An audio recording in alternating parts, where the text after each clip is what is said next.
18 years. That's how long I had the privilege of being Mrs. Eleanor Vance, married to a man who defined goodness. David. And 7 years after the accident that stole him, a ghastly collision on a rain-slicked mountain pass, the mention of his name still feels like a deep breath of clean air. He was everything my life needed, very generous and utterly devoted. We had no children, so when his will was executed, his vast manufacturing fortune became mine. I was 48, a sudden widow, and obscenely rich. For 3 years, I wore the black shroud of grief and the mantle of CEO, managing David's legacy. Love, I was done with it. It felt greedy to want it again, when I'd had the golden standard. My mother, bless her practical heart, agreed. You had your innings, Eleanor, focus on the company and the memories. 3 sad years later, I went to an opening at a gallery. It was supposed to be a philanthropic appearance, but there I met Kevin. He was 32, 19 years my junior. A photographer, with eyes the color of old whiskey, and a mouth that seemed on the verge of laughter. Kevin chased me with a relentless and gentle persistence, that chipped away at my granite resolve. I tried the friend zone, by inviting him to dinner parties with my peers, hoping the age gap in my world would bore him. It didn't.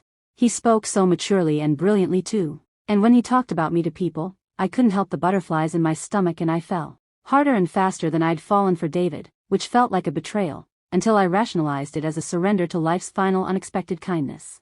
My mother saw the disaster coming, but I didn't listen. When I told her about me and Kevin over the phone, she went ballistic and drove to my place. She marched into my living room, her face etched with disapproval. Eleanor, this boy is closer in age to your nephew than to you. He smells like opportunism. He loves me, Mom. He's kind, I'd argued, sounding like a teenager. She just shook her head, the disapproval hardening her elegant features. Kindness doesn't pay for a townhouse, darling, money does, and you have all of it. I ignored her. At 51, vibrant, and finally free from the heavy shadow of my first great love, I didn't want to entertain any negativity. After a year and 6 months of a dizzying courtship, and the kind of electric physical affection I thought was lost in me, we married. Kevin was truly an incredible husband. He learned the rhythms of my life and catered to my every unspoken need. But I was too quick to conclude that he was sunshine in my twilight. The trouble started barely a month after the honeymoon. Honey, my cousin Lydia is moving to the city, Kevin said one evening, his arm draped casually over my shoulder. She needs a place to stay while she finds her feet. The house is massive, and you know how dear she is to me. I did know. He'd painted Lydia as a slightly hapless relative, and his only living relative too, so it wasn't an issue. Our estate could house a small army and I genuinely enjoyed having company. Lydia arrived, exactly as described. Kind, respectful, and almost too attached to her laptop, and an online business that never seemed to yield a dime. I offered her a stable job but she refused. She was really quite a presence initially, but as the months bled into a year the quiet changed. I noticed an uncomfortable closeness with Kevin. They would share glances that lingered too long, withdraw their intertwined hands when I walked in without their notice, jokes they'd abruptly stop when I entered. But I just dismissed it as cousinly intimacy. I didn't want to overthink it. Then came the cruelty. It started subtly, darling, you should eat less bread, and add less cream to your coffee, you want to be fit to run the company, Kevin would say, his tone laced with false concern. Then it became overt. One evening, trying on a new cocktail dress, he frowned.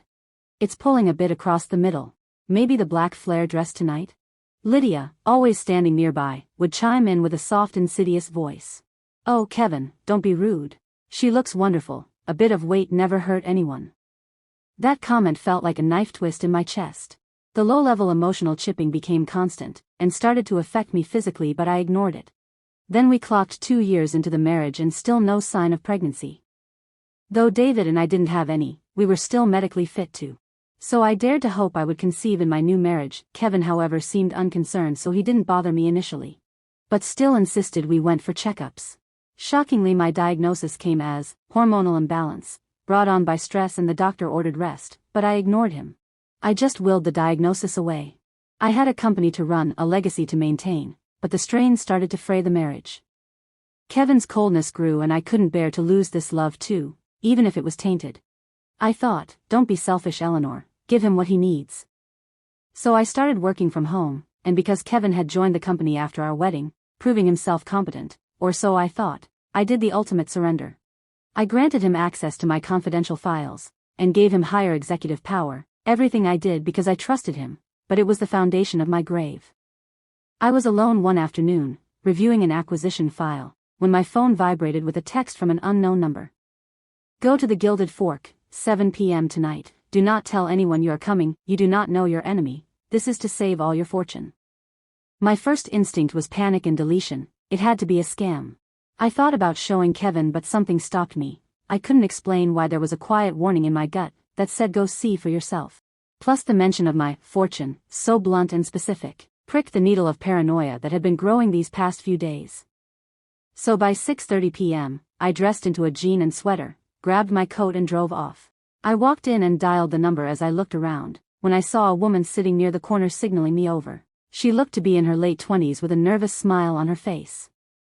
I walked over to slide into the dark leather booth at the back of the overly ornate restaurant. "Eleanor?" she asked as I approached.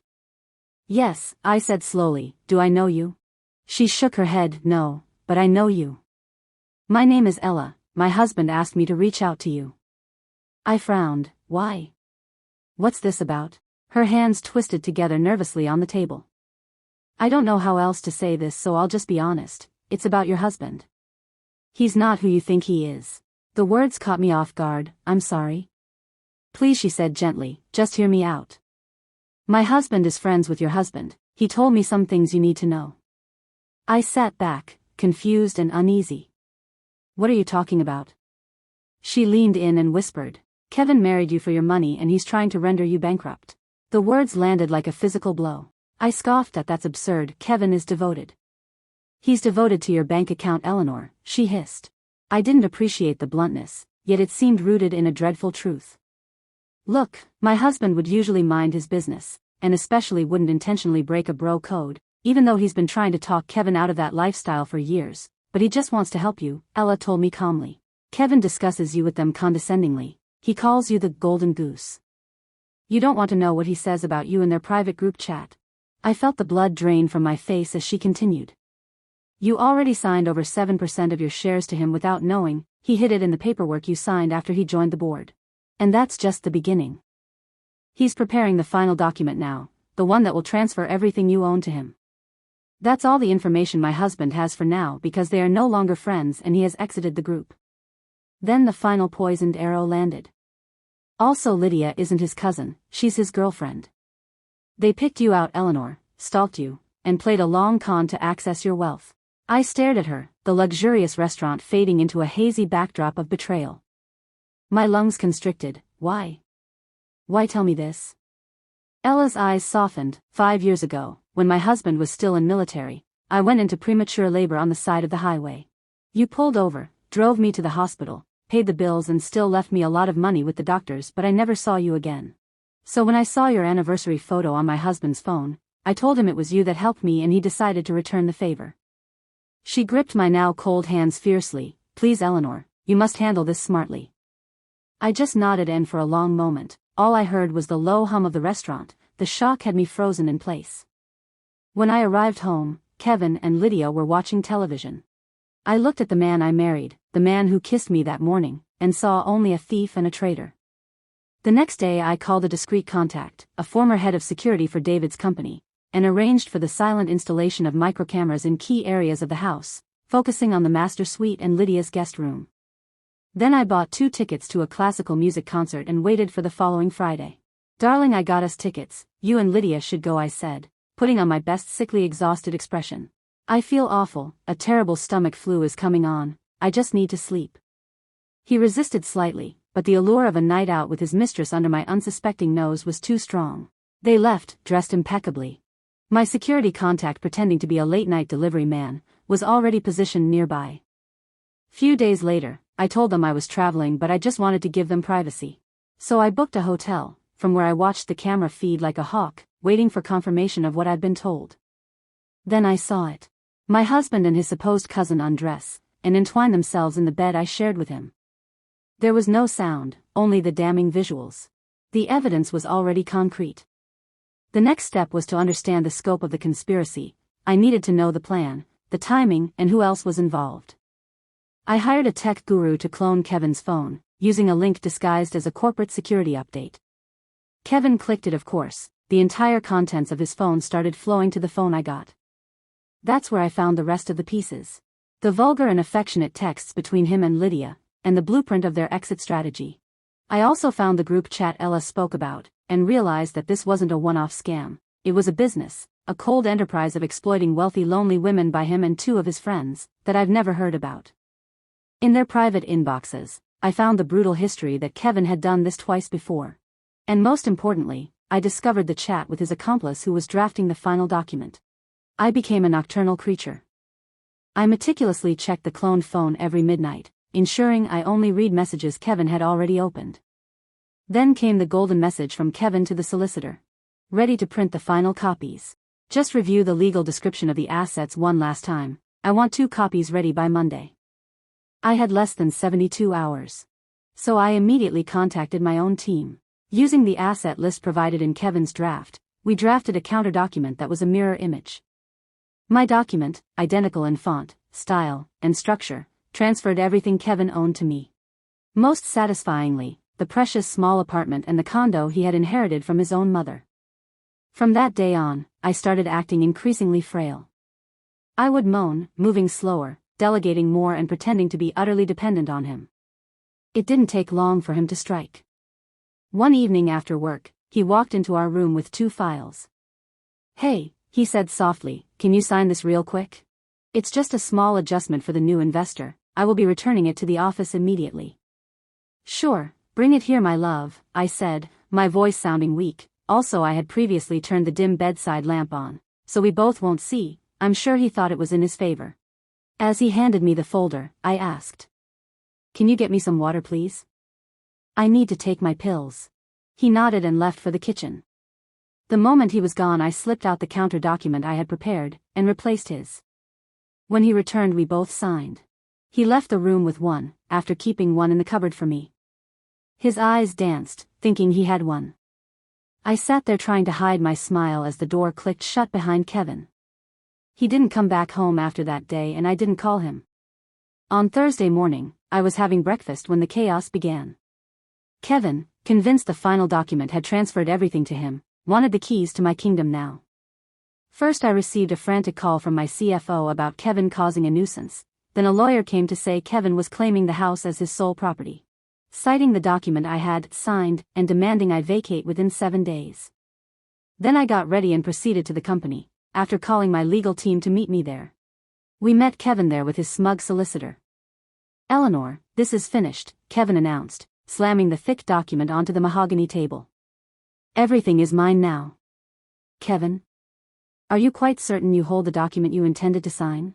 I asked. He smiled wickedly. "I'm not here to play games, Eleanor." I nodded to my lead attorney who was seated beside me, with the air of a predator waiting to pounce. "This is the true executed copy, gentlemen," she stated. Kevin snatched the document and riffled through the pages hurriedly, but couldn't still see the error. "Look closer, Kevin," I instructed. The color drained from his face as the realization hit him. He went back to the document in the briefcase, the one he had proudly guarded for 2 weeks. "No. This is impossible," he stammered, his fingers tracing the fatal lines. "You were so focused on the prize, you never read the name of the grantor," I told him. "You've signed away everything you own to me, Kevin. So congratulations. You have successfully made yourself a pauper." "You can't do this," he shouted. "I'll sue, this is fraud." "Then see you in court," I said, irritated. "I'm sure your previous victims will be more than happy to testify against you." The threat instantly extinguished the fight in him. He crumpled, descending into a pathetic, tearful groveling. "Please, Eleanor, I beg you, I have nothing else left. Don't send me back to the trenches." I looked down at the same person who had planned to leave me destitute and broken, kneeling and begging now because I beat him to his own game. "But I didn't do anything to you, Kevin," I pretended. "Whatever befell you, you asked for it."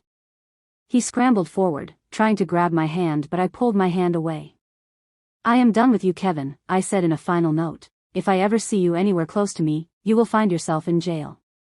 I signaled the security guards already standing by to escort him out. He was dragged away as his pleas echoed down the hall. I allowed the profound, absolute peace of victory wash over me, as I entered my office that day. Months later, I found Ella and her husband to show my gratitude to them for saving me from a fall that would have been too brutal. Now, 2 years after that unfortunate marriage, I've learned to focus on living my best life. I have now adopted 2 adorable kids who has become the center of my life and will continue I and David's legacy. Life owes me nothing more. Thank you guys for watching. Please like and subscribe for more. Let's catch up in the comments section.